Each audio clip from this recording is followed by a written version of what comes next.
Hey everybody, it's Marshall Monk here. This is going to be my Arrow Season 5 Episode 21 review. We have a lot to talk about, but before that, I just want to say I'm also going to be doing some bonus videos about the DCEU, especially if Wonder Woman is going to be saving it. Also, a top 10 video for Justice League of things I want to see in the movie, so stay tuned for those. Those are coming up next, and then we'll go back to Arrow, and then Supergirl, Gotham, all those things are coming eventually, right? I'm going to start working more harder on videos. I already got everything planned. It's going to be fun. But anyway, Arrow Season 5 Episode 21. We have to talk about this episode. So this episode was okay for me. I didn't love this episode. To be honest with you, it was really 22 and 23 that was like amazing for me. Those two episodes were so fun to watch, right?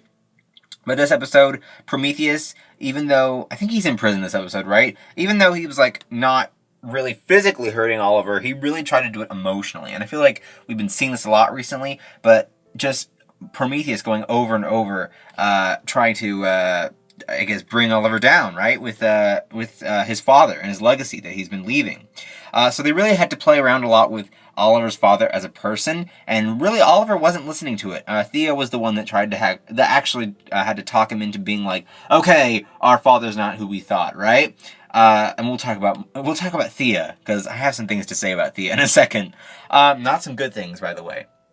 But I do like the idea of them pulling Robert out of the woodwork, right, to talk about his legacy and really what it means to Oliver and really what it means to his crusade. We've been talking a lot about that as well this whole season, so that was really interesting to see, and I liked that quite a bit. Now, Cody Rhodes was back this episode. Now, because he was back, we have to explain why. Now, Prometheus, because he was a psychopath, right, he couldn't really, his district attorney prosecutions weren't really valid, so they released all the criminals on the streets. That's pretty overboard. I don't really like that. I mean, it's a real life thing, it happens in real life, but on Arrow, really, all the criminals that Oliver and the team have locked up this season are out, including Cody Rhodes. I mean, obviously they took him down at the end of the episode, but still, it was crazy. But I liked seeing him back on the show. And then we have a lot of... I'm not going to talk too much about the flashbacks right now, because I'm actually sick and tired of the flashbacks. I'm glad they're over. I can't wait to see how they get around that in Season 6 of what they're going to fill in for that time slot. I'm excited for it. But they did explain how the Slade mask got there, and I really thought that was fun to kind of explain that origin. Now, Thea's back. Now, why am I not happy about this? Well, I do like Willa Holland quite a bit. I think that she's great. I've loved her in the early seasons of Arrow. I still like her to this day. I liked the whole Malcolm Merlyn twist. So I've been all in for her character, right? But recently, this season and last season, I've hated Thea so much because she's such a Debbie Downer.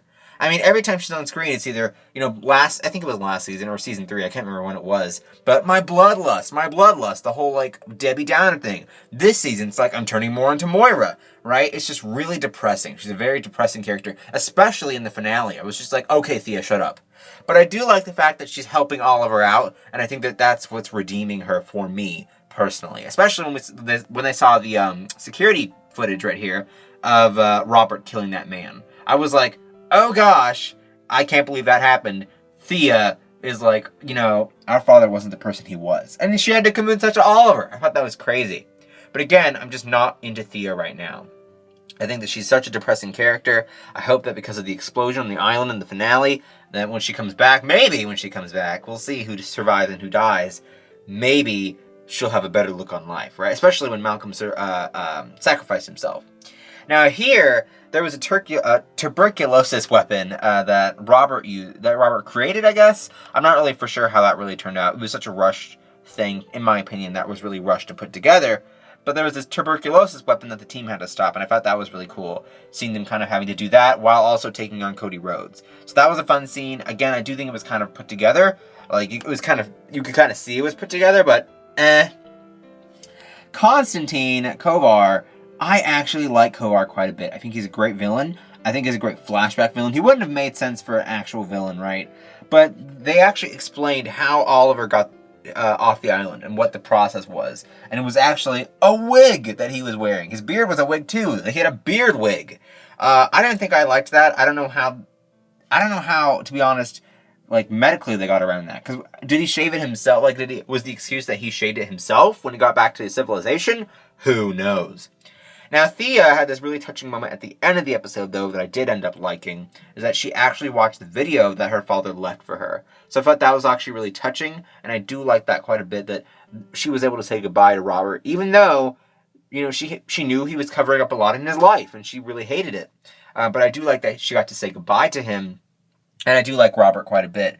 I like him as a character. So it was really exciting seeing him return, I guess, this episode. He returned in the 100th episode in the crossover, but it was nice seeing him here, too, just to get more of him. I always liked Robert. I wish we would have had more time with him earlier on in the series. But what did you guys think of this episode? Did you like it? Did you not like it? Comment down below. I really want to hear your thoughts on the episode. Don't forget to scream this video out to the world by sharing it down below. Don't forget to like and favorite this video. Don't forget to subscribe. And as always, you can come back here for more comic book and DC TV videos. Thanks guys for watching. I will see you guys later. Bye-bye.